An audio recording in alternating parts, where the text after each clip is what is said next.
Assalamualaikum warahmatullahi wabarakatuh. Selamat sore pemirsa TVRI Sumatera Barat dimanapun Anda berada. Senang sekali bertemu lagi dalam Ayo Hidup Sehat. Dan kita berharap semuanya kita baik yang di studio maupun di rumah berada dalam keadaan sehat walafiat. Baik jasmani maupun rohani kita semua. Amin.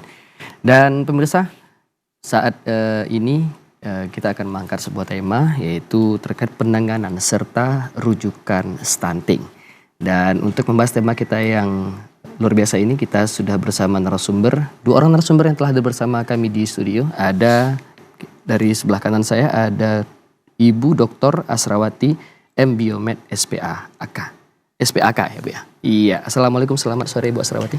Selamat sore. Iya. Selamat sore semua yang berada di studio dan pemirsa di rumah. Iya, dan di sebelah kanan Ibu Dr. Asrawati ada juga Bapak Dr. Sukri Rahman THTKL.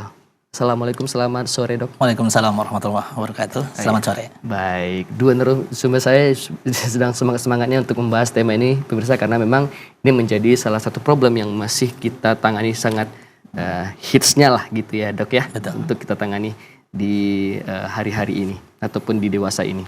Baik dokter, namun sebelum kita membahas lebih jauh ini Bapak Ibu dokter, kita akan memperlihatkan visualnya dulu. Ada visual yang akan kita tampilkan untuk pemirsa di rumah. Ya. 1 dari 4 balita di Sumatera Barat mengalami stunting. Ketidaknaikan berat badan selama 2 bulan berturut-turut atau yang disebut sebagai weight faltering berisiko terjadinya stunting. Kader berperan penting dalam hal ini. Mari kita simak alur deteksi dini stunting oleh kader berikut ini. Di tahap awal, deteksi stunting dilakukan oleh kader dengan melakukan pemeriksaan antropometri, yakni penimbangan berat badan, pengukuran tinggi badan atau panjang badan, dan pengukuran lingkar kepala di posyandu. Selanjutnya, kader melakukan plotting hasil pengukuran pada grafik pertumbuhan. Apabila ditemukan berat badan tidak naik selama 2 bulan berturut-turut atau yang disebut dengan weight faltering, atau tinggi badan atau panjang badan anak di bawah -2 standar deviasi, maka kader harus merujuk anak ke puskesmas. Di puskesmas, petugas melakukan pengukuran antropometri ulang pada anak, disaksikan oleh kader. Dokter melakukan pemeriksaan fisik, penelusuran penyakit dasar, dan penyakit penyerta stunting pada anak. Anak stunting tidak hanya disebabkan oleh kekurangan makan, tetapi bisa juga disertai dengan penyakit seperti penyakit TBC yang ditandai oleh anak sering demam, kemudian nafsu makan menurun, apalagi kalau di sekitarnya ada penderita yang menderita TBC. Selain itu, anak juga bisa menderita diare berulang, batuk-batuk pilek berulang, dan anak menderita kesulitan makan seperti pada pasien anak-anak dengan bibir sumbing ataupun penyakit jantung bawaan serta pucat akibat kekurangan zat besi. Dokter menyampaikan hasil pemeriksaan, kesimpulan, dan rencana tata laksana pada anak. Kader mendengarkan dengan baik dan mencatat poin-poin penting dari penjelasan dokter. Jadi saya rekomendasikan si Rafka kita rujuk ya. Kita rujuk ke dokter spesialis anak. Itu bisa di RSUD atau di rumah sakit yang lain. Nanti saya buatkan rujukannya. Anak yang didiagnosis stunting segera dirujuk ke dokter spesialis anak di RSUD untuk tata laksana lebih lanjut. Anak dengan ketidaknaikan berat badan selama 2 bulan berturut-turut disertai adanya penyakit dasar di tata laksana di puskesmas. Dokter memberikan edukasi gizi kepada orang tua mengenai rancangan makanan di rumah. Ayo perbaiki asupan gizi anak sesuai kebutuhan mereka, berikan protein setiap hari, manfaatkan bahan makanan sumber sekitar seperti telur dan hati ayam. Penyampaian edukasi gizi disertai dengan cara pengolahan bahan pangan lokal hewani yang baik dan tepat. Untuk menilai keberhasilan terapi, dilakukan pemantauan berat badan anak oleh petugas di puskesmas setelah 1 minggu.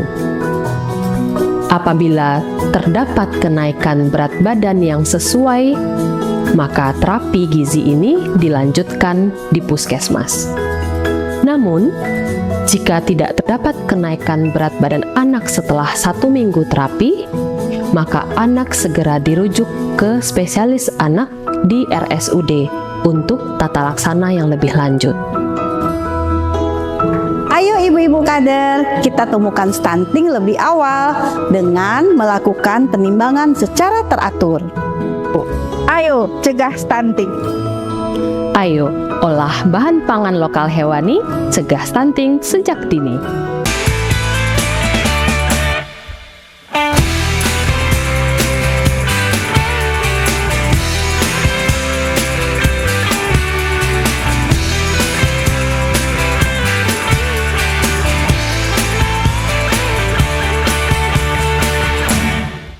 Iya pemirsa, tadi sudah kita lihat visual terkait stunting dan kita dapat informasi bahwa 1 dari 4 orang anak atau itu bisa dikatakan 25% anak itu berpotensi ataupun berisiko kena stunting. Langsung saja kita bertanya langsung ke pakaran pemirsa. Ini Ibu Ibu Dokter Asrawati, maaf. Ibu, apakah memang benar risiko stunting itu tidak hanya berpotensi pada daerah-daerah terpencil? Katakan gitu. Katanya apakah memang kita di kota-kota besar itu juga berpotensi sebenarnya, dan kita mau tahu seberapa besar risiko stunting itu terjadi di sekitar kita, di lingkungan kita. Ya, sebenarnya risiko terjadinya anak stunting ya, kita lihat dulu. Stunting adalah gangguan pertumbuhan linier yang disebabkan oleh ya malnutrisi atau gangguan gizi kronik ya. Terutama gangguan gizi kronik ini yang terjadi baik juga akibat dari infeksi atau masalah kesehatan lainnya dengan pengukuran tinggi badan per umurnya untuk standar kurva WHO di bawah -2 standar deviasi. Nah, faktor risiko ya kita bisa melihat dari beberapa penelitian ya faktor determinannya untuk anak-anak yang dibesarkan di kota maupun di desa bisa terjadi ya. Kita bisa melihat anak-anak yang tidak mendapatkan ASI juga berisiko untuk stunting.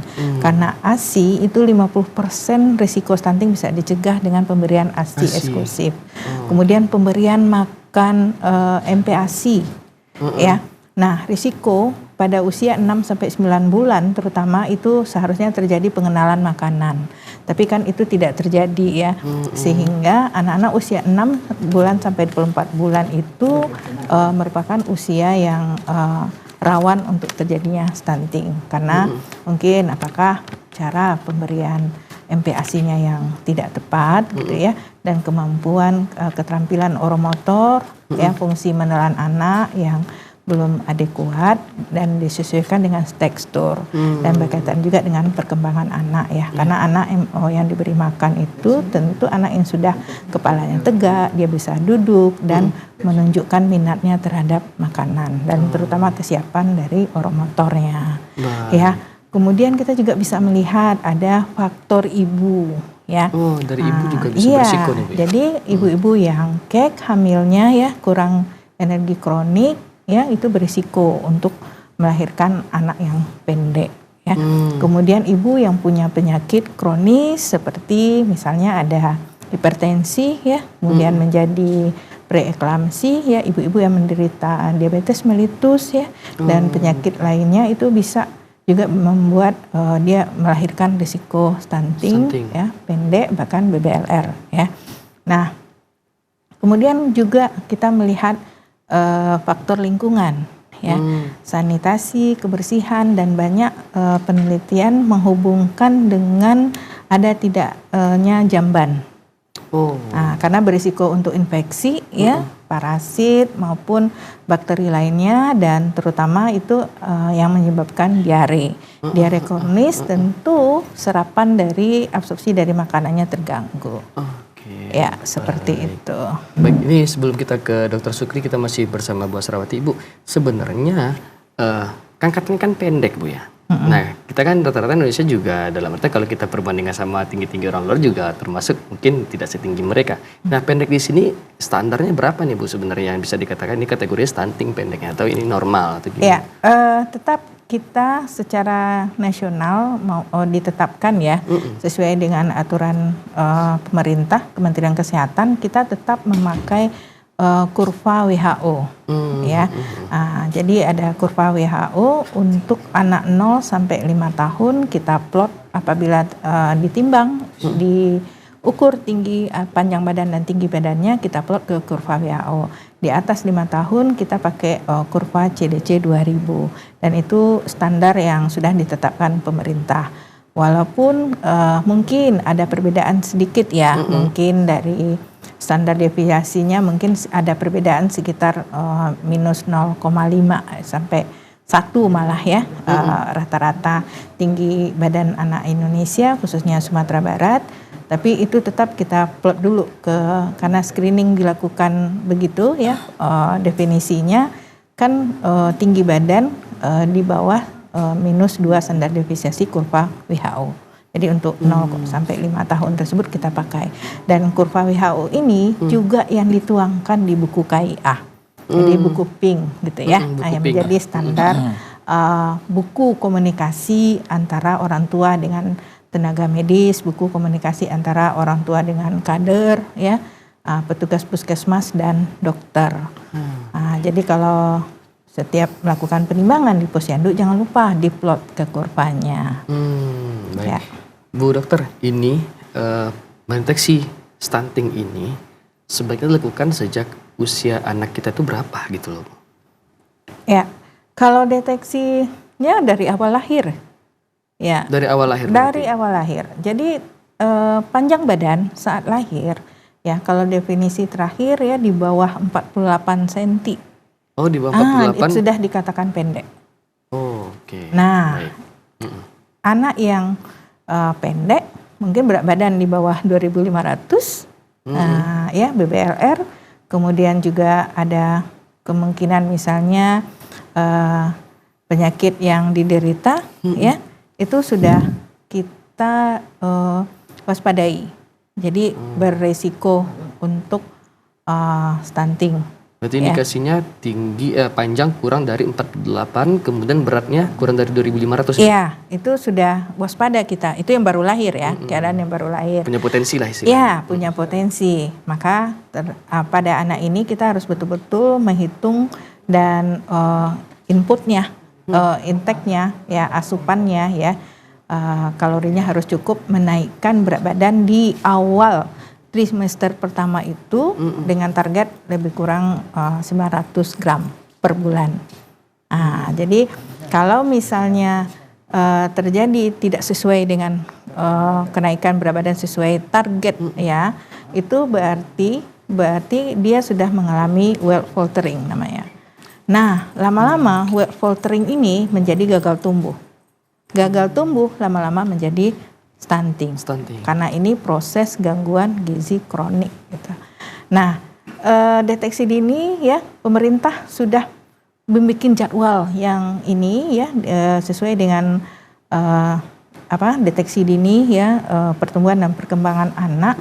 Seharusnya kalau anak yang tidak kalau sudah dapat stunting ya, kalau bayi-bayi baru lahir itu kita biasanya mengukur antropometrinya, ulangannya bisa harian.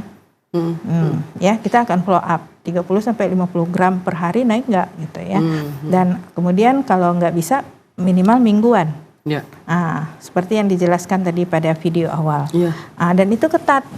Nah, dan kita juga menilai asupannya apakah toleransi dan kebutuhan makannya sudah sesuai atau ada masalah. Itu yang kita atasi atau penyakitnya yang kita atasi. Nah, itu yang sudah berisiko. Bagi anak sehat lahir aterem ya, itu tiap bulan harusnya rutin. Berarti ada potensi juga sebenarnya. Ya, kita nggak tahu. Misalnya hasil eksklusif 9 bulan dia bagus. 6 bulan ya. Bagus. Pas MPASI biasanya seret. Nah, jadi itu tetap aja datang ke posyandu atau puskesmas, cek pertumbuhan dan perkembangannya. Jadi mungkin selama ini kita bisa melihat makan intake masuk misalnya kan, tapi berat badan naik. Tadi target awalnya misalnya di semester 1 itu 900, cuman naiknya 200. Berarti kan dia tidak tumbuh dengan baik. Nah, seperti itu. Jadi penimbangan, pesan ya para kader dan ibu-ibu juga, apabila dilakukan penimbangan pengukuran panjang badan, jangan lupa diplot ke kurvanya, dan nakes akan membantu interpretasinya. Ya, apakah saat ini naik sesuai potensinya itu ya, atau dia tidak naik datar, atau malah menurun gitu. Jadi tren itu yang harus diperhatikan dan langsung diintervensi. Jadi kalau misalnya tidak ada kelainan apapun ya, hanya masalah intake saja, intervensinya 2 minggu kontrol lagi, 2 minggu kontrol lagi gitu ya. Kalau enggak, serahkan ke spesialis anak. Oke, berarti jalan terakhirnya ya memang harus tetap konsultasi kepada spesialis anak, Bu ya. Oke, baik. Dokter Sukri Rahman, Dok, ini dokter selaku sekretaris umum IDI ya, Dok ya, di Sumatera Barat. Kita tahu bahwa ini stunting menjadi memang mungkin PR, perhatian juga bersama terkait yang bahkan pemerintah juga menargetkan tahun 2024 dia bisa menurun di angka 14% kalau nggak salah, kita dengar program begitu. Nah, dari IDI sendiri ini gimana, Dok, tanggapan ataupun mungkin langkah-langkah yang dilakukan oleh IDI untuk menekan angka stunting ini, Dok?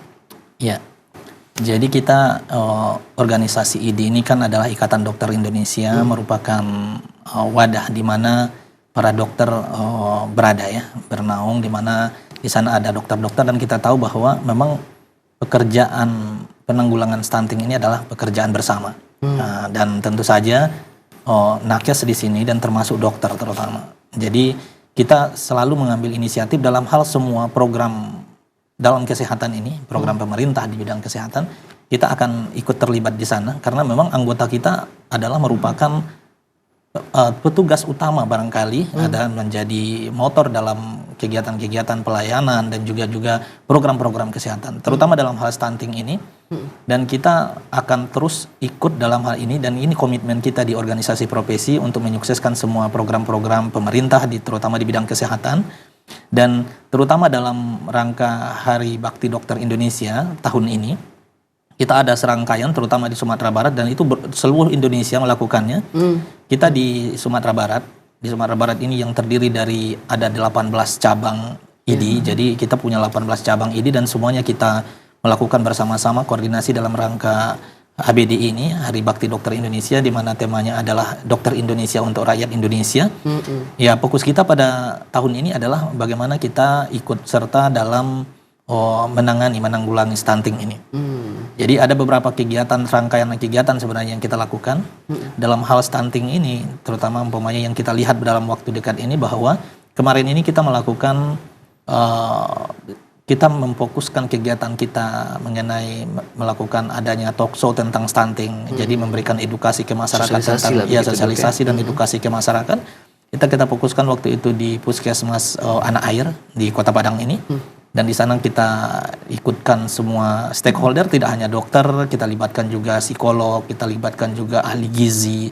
Bagaimana di sana itu kita lakukan talk show, kemudian juga ada proses kegiatan memasak, bagaimana memasak untuk makanan yang cukup untuk anak-anak kan gitu. Kemudian juga kita melakukan screening pada anak-anak yang mungkin akan berisiko stunting, dan memberikan juga beberapa reward kepada ibu-ibu di sana, kalau orang tua yang ikut di acara itu untuk stunting. Dan juga di seluruh Sumatera Barat, di masing-masing cabang Ikatan Dokter Indonesia, kita mengadakan cerdas cermat untuk kader. Jadi kader ini kan merupakan salah satu bagian dari tim kita, ya, karena mungkin kegiatan ini untuk mendeteksi lebih awal itu mungkin perlu keterlibatan masyarakat. Keterlibatan masyarakat ini adalah kader. Nah, tentu dibutuhkan pengetahuan kader juga tentang ini. Nah, inilah salah satu cara kita, dan ini mendapat antusias yang luar biasa dari kader kita di seluruh Sumatera Barat. Masing-masing cabang melakukan cerdas cermat tentang stunting ini, pengetahuan kader tentang stunting. Dan kemarin 2 hari yang lalu kita melakukan tanggal 3 kita lakukan final. Jadi melakukan final dari acara cermat ini cermat.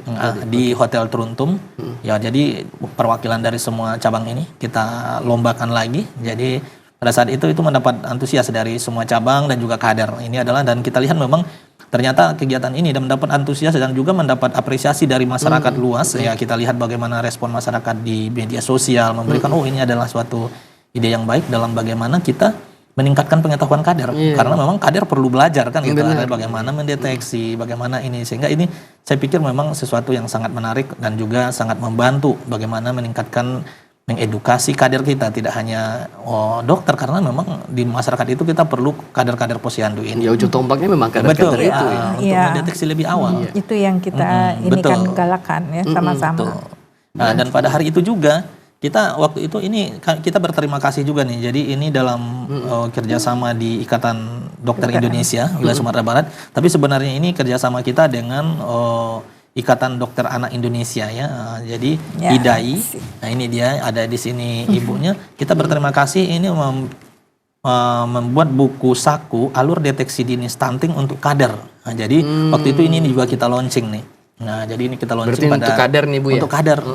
Jadi ini adalah sangat ringkas dan sangat mudah untuk ini juga ada resep makanan bergizi juga. Yang ini juga yang waktu itu ini kan ya. Jadi ada beberapa yang sudah kita kontribusi dari anggota kita di wilayah Sumatera Barat yang terdiri dari 18 cabang ini, dan mereka ingin berkontribusi dalam mengatasi permasalahan, dan sekarang adalah masalah utama kita kan masalah stunting ini. Jadi oleh sebab itu salah satu beberapa kegiatan yang kita lakukan. Dalam rangka kegiatan itu kita juga melakukan deteksi untuk masyarakat kesehatan di SLB ya, di anak-anak berkebutuhan khusus ya, berkebutuhan khusus. Waktu itu kita melakukan di sekolah luar biasa SLB 2 Padang ya, 02 Padang ya. Jadi itu kita pusatkan di sana untuk di Kota Padang, dan kegiatan ini juga dilakukan oleh ID teman-teman kita di pengurus-pengurus ID di cabang ya di Sumatera Barat seluruhnya. Jadi semuanya berpartisipasi, dan itu hanya dalam rangka HBDI ini.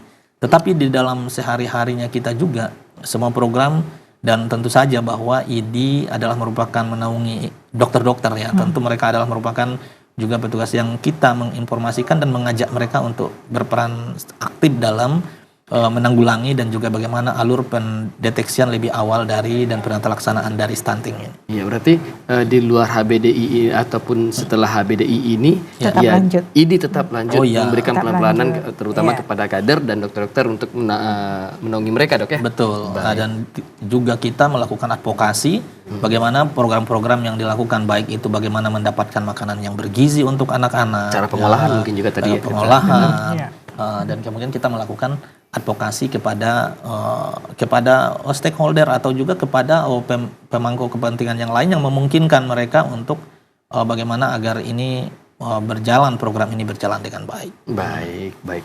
Oke, Bu Dr. Asrawati, Bu, kalau kita lihat ini perhatian ataupun mungkin keingintahuan masyarakat terhadap stunting sampai saat ini gimana dalam yang terdata gitu, Bu? Kalau saya melihat masyarakat sangat antusias ya, terutama sekarang itu sudah banyak datang ke dokter anak ya, atau ke puskesmas dari laporan teman-teman ya, nanya, Bu, anak saya normal apa enggak nih pertumbuhan sudah dan mulai muncul perkembangannya? pertanyaan seperti itu. Ya, dan itu sudah banyak ya. Untuk ngecek, berarti udah timbul kesadarannya. Ya, Bu, anak saya stunting apa enggak sih? Gitu. Jadi saya melihat kesadaran masyarakat untuk pencegahan juga sudah mulai meningkat, dan kewaspadaan untuk gangguan pertumbuhan dan perkembangan anaknya juga diperhatikan. Ya. Berarti sosialisasi terkait Dibuktikannya apa? Angka rujukan. Dan ini contoh nih Kota Padang gitu ya. Kota Padang sampai hari ini tercatat 1.924 anak stunting. Nah, ini berarti benar dilakukan pendataan. Catatannya sudah by name, by address, dan semua ada di EPPGM ya, nama recordnya gitu ya, aplikasinya, dan itu akan kelihat juga di misalnya di M Jamil nih, nanti ketika dirujuk kami juga bisa melihat data itu. Jadi progres untuk kenaikan berat badan, tinggi badannya, ya itu bisa kita lihat dan kita pantau sampai nanti kita pulangkan juga ke RSUD atau ke puskesmas. Oke, Dok, ini batas umur ataupun usia anak yang masih bisa untuk dilakukan penanggulangan stunting. Ini kan kalau tadi kan dari sejak lahir, mana tahu nih mungkin belum tahu atau sampai mungkin sosialisasi ini. Nah, di usia berapa yang kalau di usia ini masih bisa nih untuk ditanggulangi? Ataupun ada batas waktu tertentu nggak, Dok? Ya, kita kalau untuk penanggulangan semakin cepat ditemukan semakin baik. Kita mengacu kepada karena pertumbuhan anak itu ya bergantung juga kepada pertumbuhan dari otaknya. Ya, karena kan dari berbagai penelitian anak stunting bisa menurunkan poin tingkat IQ-nya bisa 15 poin ya. Nah, dan untuk perkembangan otak itu sangat bergantung sekali kepada experience ya.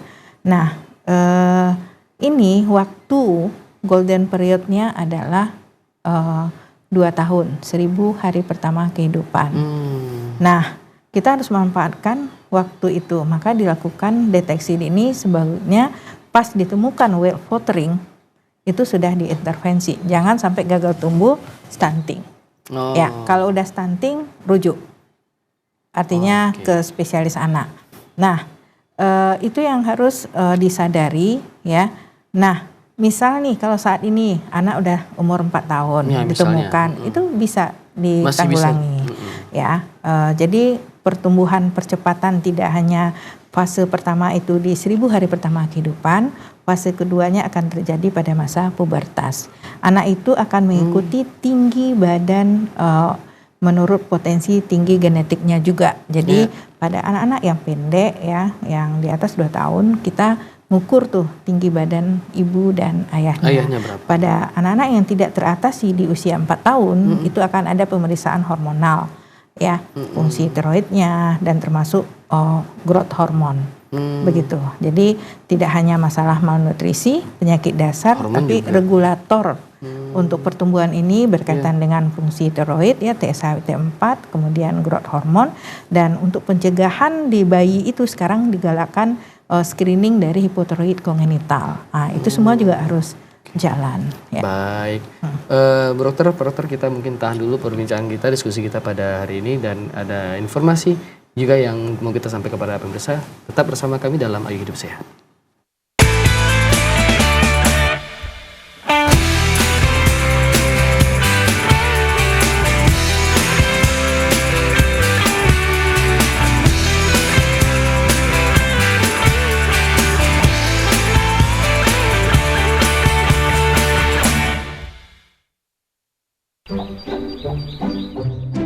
Jadi, Bapak Ibu sekalian, memang untuk penyaluran set-top box gratis wilayah ini, kamilah penanggung jawabnya.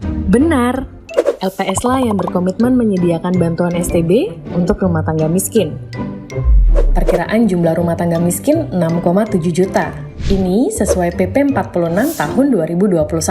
Kominfo pun juga ikut dalam penyaluran STB. Pemerintah mempersiapkan sekitar 1 juta bantuan STB. Walah, jadi wilayah ini tanggung jawab TV swasta? Iya. Nah, jika Bapak Ibu ingin memantau info penyaluran STB, bisa lihat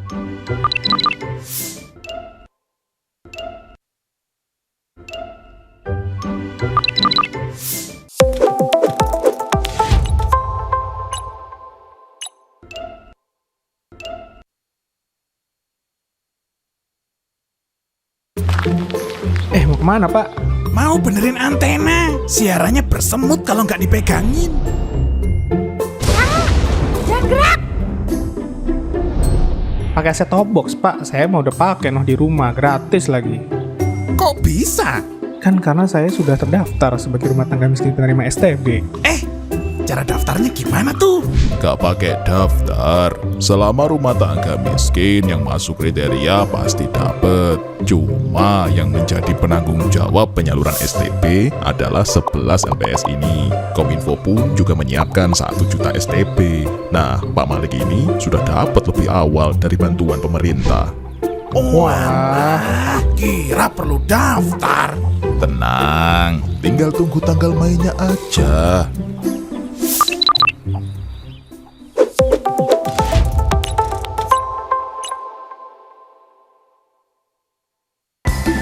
Aksi kocak Cabiak dan Lydia memang tak ada habisnya. Menghibur orang itu salah satu kegiatan sosial juga ya. Keduanya begitu padu menyajikan hiburan sekaligus informasi dan edukasi pada pemirsa.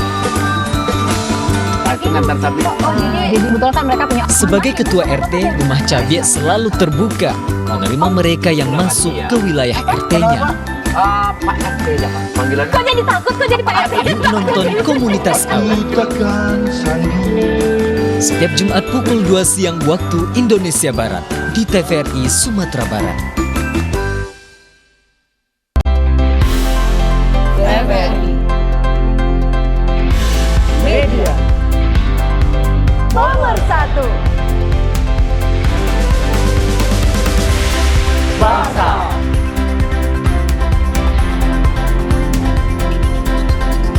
Reformasi birokrasi. TVRI Sumatera Barat. Berumah.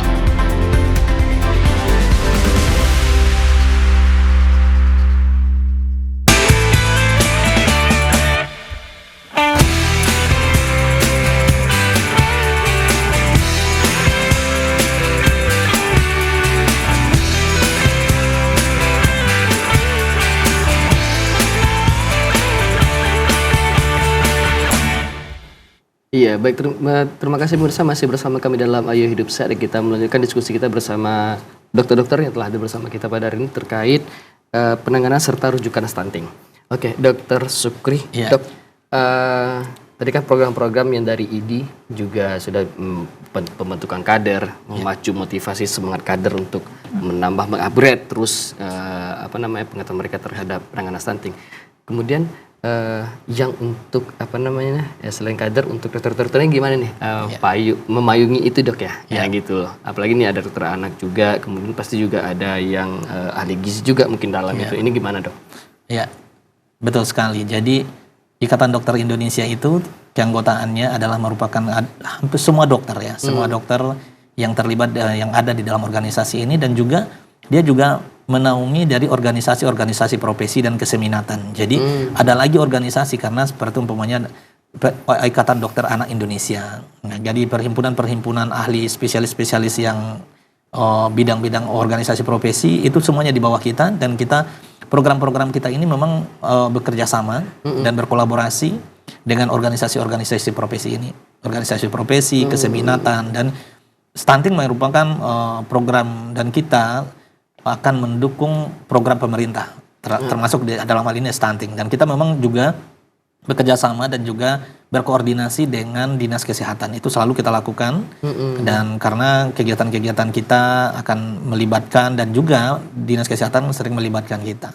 Dan dalam hal ini umpamanya seperti yang sudah kita lakukan ini, ada membuat beberapa buku ini adalah kolaborasi dan juga kerjasama dengan perhimpunan. Jadi organisasi perhimpunan dalam konteks ini adalah perhimpunannya dengan Ikatan Dokter Anak Indonesia ya, IDAI.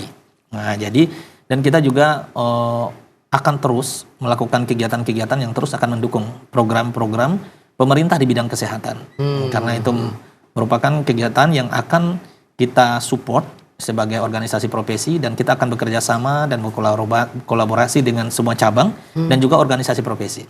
Organisasi profesi ini contohnya kita waktu yang dalam hari Bakti Dokter ini kita melakukan dengan semua organisasi profesi dan juga cabang, itu kita pusatkan untuk kegiatan bagaimana memberikan pelayanan kesehatan dalam hari ini. Kita pusatkan waktu itu, kita melakukan yang saya sampaikan tadi, mendeteksi dan memberikan pelayanan kesehatan di anak-anak berkebutuhan khusus. Di sana itu melibatkan organisasi Ikatan Dokter Anak Indonesia, kemudian Perhimpunan Ahli THT Indonesia, Ikatan Dokter Mata Indonesia, dan juga ortopedi, bedah, dan banyak lagi organisasi yang lain yang terlibat dalam kegiatan itu. Dan yang utamanya dan puncak dari acara kita itu ada Expo. Jadi Expo Kesehatan ini kita pusatkan di Gor Haji Agus Salim. Waktu itu dihadiri semua organisasi profesi dan juga keseminatan ikut dalam Expo ini, dan mendapat juga apresiasi dan juga antusias dari masyarakat Kota Padang. Dan sangat ramai, dan juga pada saat itu dibuka oleh gubernur dan dihadiri oleh stakeholder, dan juga kita hadiri semuanya, dan juga di sana itu juga memberikan pelayanan. Jadi organisasi profesi melakukan deteksi berbagai penyakit, kemudian mereka membuka stand sangat banyak, dan masyarakat juga antusias untuk mengikuti karena di sana ada deteksi gratis kan gitu. Jadi cuman itu adalah seremonial sewaktu, tetapi kita tidak akan melanjutkan kegiatan ini, dan kita akan tetap berkolaborasi, bekerja sama dengan organisasi profesi ini. Jadi organisasi spesialis umumnya pada khususnya, dan juga organisasi-organisasi keseminatan ya. Jadi keseminatan ada nanti beberapa keseminatan di bidang onkologi umpamanya. Dan itu sudah kita lakukan sebenarnya sebelumnya juga, dan ini kebetulan kita fokuskan di bidang stunting ini, bagaimana kita penanggulangan. Maka saat ini yang sangat banyak bekerja sama dan kita ucapkan terima kasih adalah ke Ikatan Dokter Anak Indonesia, IDAI, dan juga beberapa pakar gizi kita terlibat dalam hal ini. Baik. Terkait IDAI nih dok, ini kita langsung berdiskusi juga bersama, ternyata Bu Asrawati adalah Ketua Prognosis Stunting nih. Nah, memang dari IDAI Bu ya. Berarti kan program-program akan banyak dibentuk tuh Bu untuk menanggulangi ini. Nah, menanggapi dari IDI tadi, ini gimana nih Bu tanggapan dari IDAI? Kami tentu ya, karena di bawah organisasi profesi ya, Ikatan Dokter Anak Indonesia, di satu-satunya kami juga dokter ya, satu-satunya organisasi profesi adalah Ikatan Dokter Indonesia, dan kami berada di Sumatera Barat, jadi IDI cabang Sumatera Barat, dan kami dokter-dokter anak di Sumatera Barat ini yang sudah berjumlah 111 orang ya, tentu harus melaksanakan amanah dari IDI ya, untuk melakukan pelayanan ya, untuk kesehatan anak ya. Jadi tidak hanya kuratif pengobatan, tapi juga preventif dan promotifnya kita lakukan. Semua anggota IDAI siap untuk kerjasama ya, kemudian juga dengan stakeholder pemerintah ya di kabupaten kota. Ya. Baik, Bu, kalau kita bahas stuntingnya lagi, ini sebenarnya angka ataupun rasio kesembuhannya mungkin, atau persen kesembuhan ataupun angka kesembuhan dari stunting ini sampai saat ini seberapa besar nih Bu? Kalau tidak ada penyakit kronis ya atau komorbid yang diderita, itu rata-rata dalam waktu 3-6 bulan sudah ada kelihatan perbaikan. Diawali dengan kenaikan berat badan. Jadi kalau berat badan naik, tinggi badan akan mengikuti. Berat badan naik otomatis tinggi badan mengikuti. Ya. Kalau misalnya tuh Bu, berat badan naik, tinggi belum? Ya, kita lihat kenaikannya apakah efektif, ya, apakah naik sesuai dengan target, atau naik tidak sesuai target. Jadi itu evaluasinya yang harus terus-menerus. Nah, yang kita harus tahu ya, ini kan kekurangan kalori, kekurangan asupan protein ya. Zat besi juga tadi ya, kalau kita lihat. Itu termasuk mikronutrien, zat besi ya, salah satunya zinc ya, dari beberapa penelitian ya, karena misalnya anak anemia juga potensi untuk stunting gitu ya.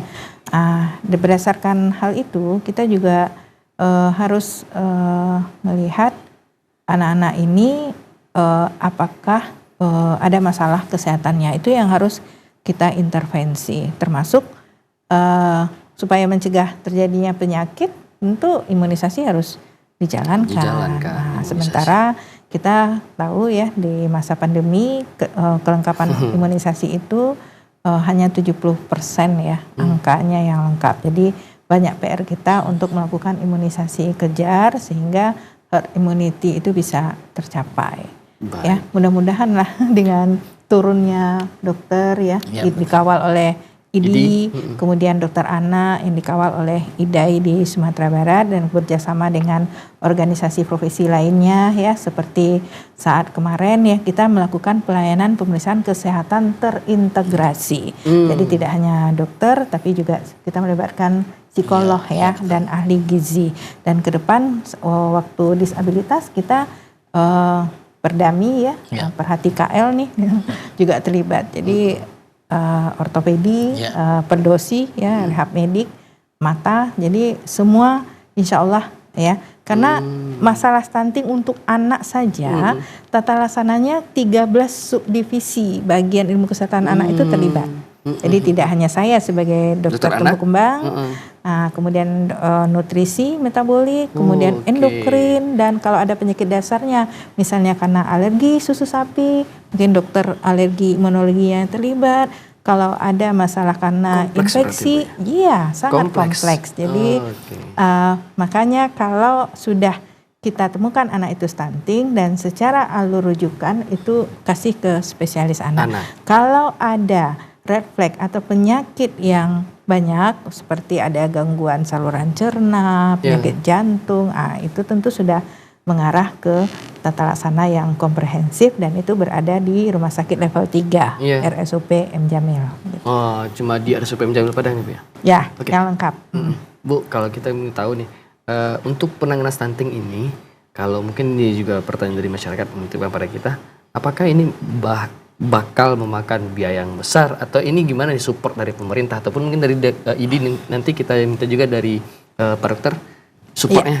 Kalau sesuai dengan amanah undang-undang ya, dengan target generasi emas di 2045, itu disupport penuh oleh pemerintah ya. Itu bisa dilakukan rujukan. Rujukan BPJS ya dari Faskesnya? Faskesnya sesuai Faskes 1, Faskes 2, Faskes 3. Dan itu ditanggung untuk pembiayaannya oleh pemerintah. Nah, saat ini pun ya kita juga di pemerintah daerah dan nagari juga sudah ada bantuan-bantuan juga ya, program-program untuk dari membantu keluarga yang potensi stunting atau anak yang memiliki keluarga yang punya anak stunting gitu ya.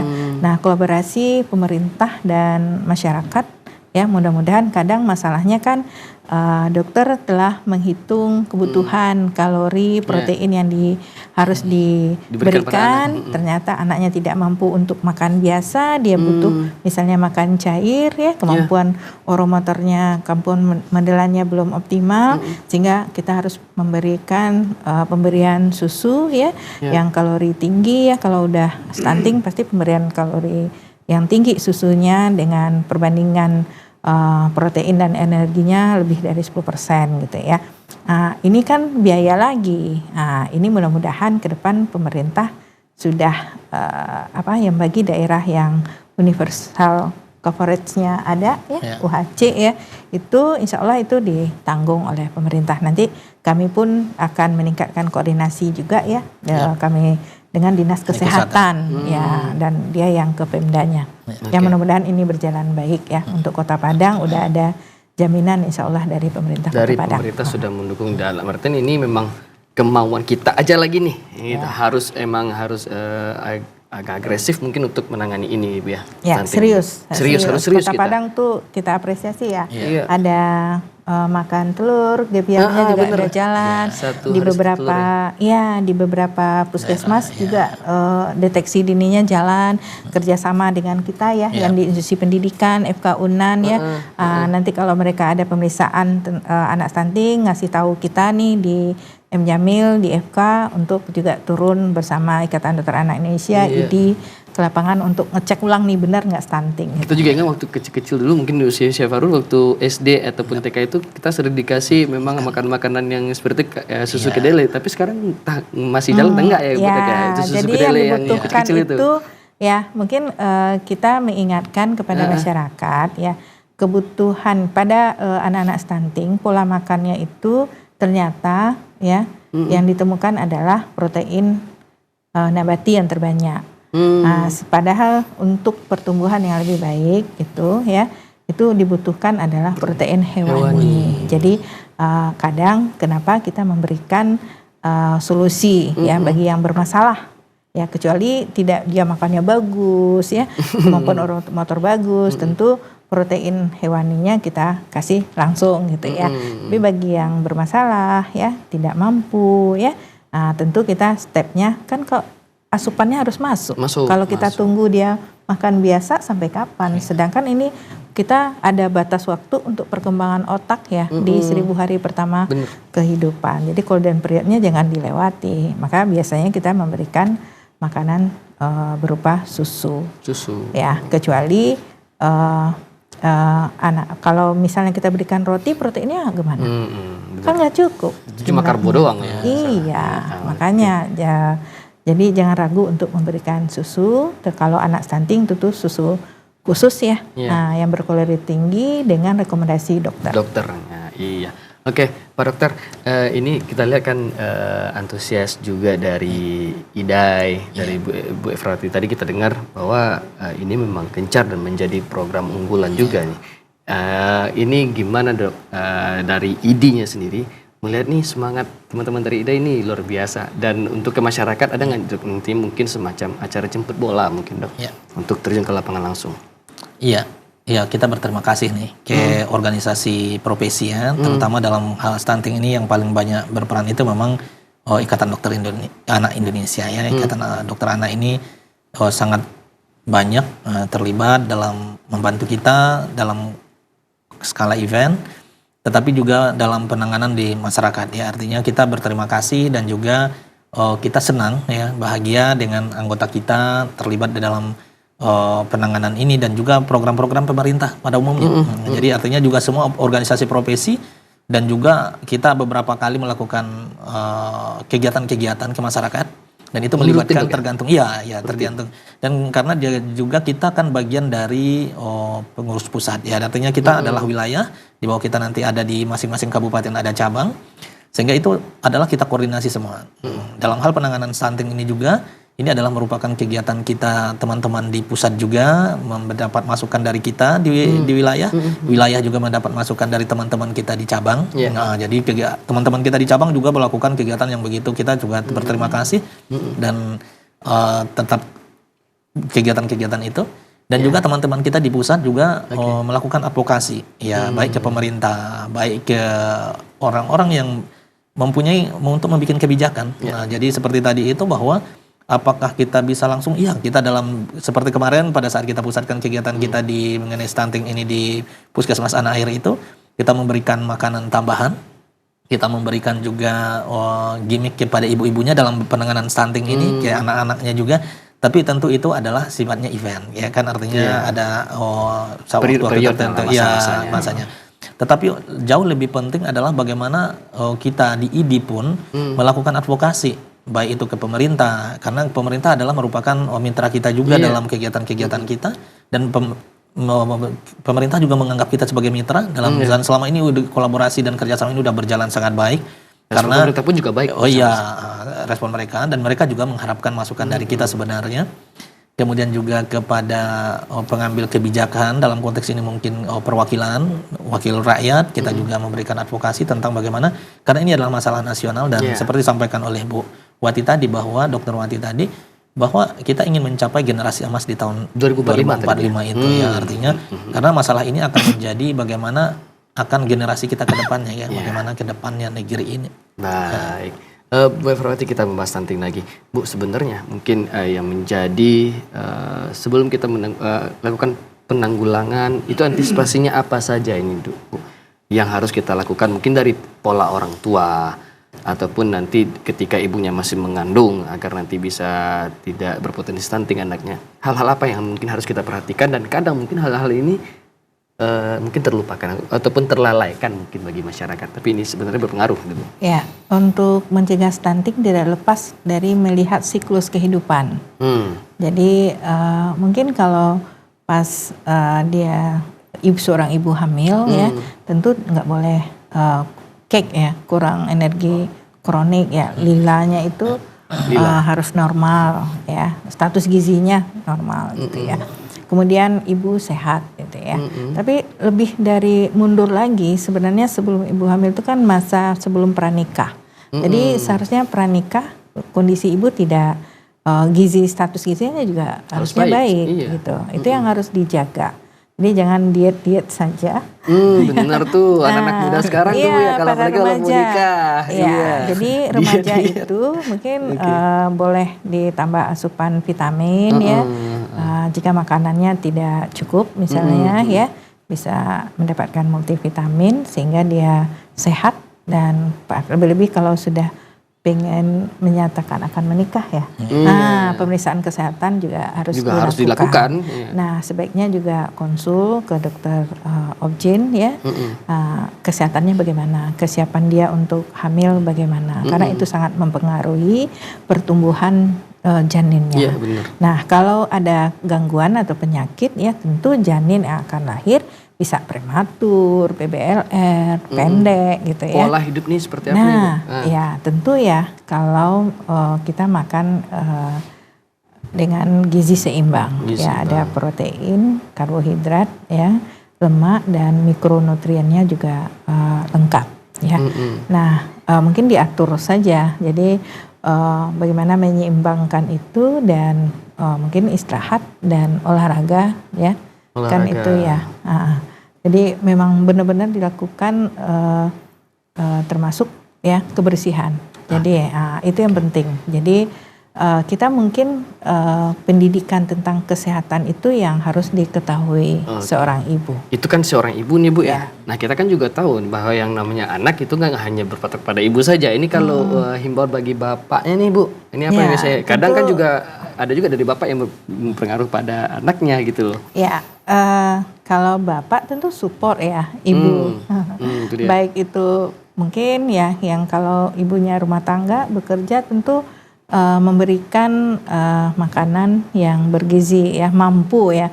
Kalau misalnya tidak memberikan belanja yang cukup gizi, untuk beli protein hewani, ayam, ikan, daging, telur gitu ya. Support sih. Ya, support itu satu. Secara finansial, psikologis. Kemudian juga memperhatikan ya, dan memang mendorong ibu juga. Jadi jangan ke posyandu itu ke sana itu aja yang berulang. Misalnya. Nah, yang menjadi pemikiran kita di masyarakat terjadi sekarang imunisasi yang tertunda kan harusnya dikejar nih. Ya. Malah bapak-bapak yang larang, nanti anaknya demam, nangis gitu. Jadi jangan seperti itu gitu. Kita tahu udah banyak hal yang membuktikan bahwa pemberian imunisasi mencegah penyakit menular berat dan mencegah kematian.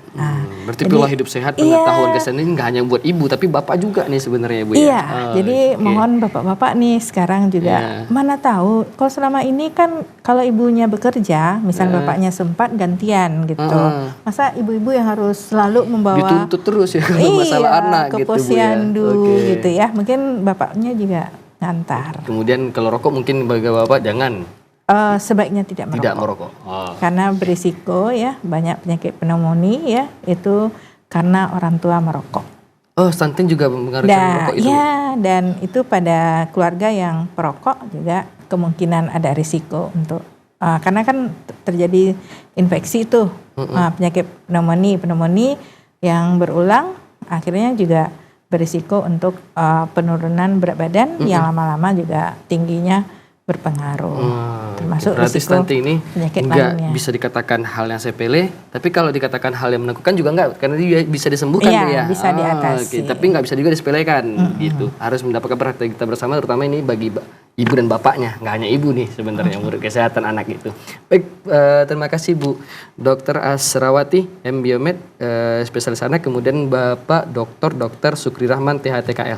Terima kasih atas waktunya Bapak Ibu, dan terima kasih juga kepada pemirsa yang telah menyaksikan Ayo Hidup Sehat pada saat ini. Dan akhir kata saya Muhammad Irhas Fakhrudin mewakili seluruh kru bertugas mengucapkan terima kasih dan mohon pamit undur diri. Assalamualaikum warahmatullahi wabarakatuh. Selamat sore dan sampai jumpa.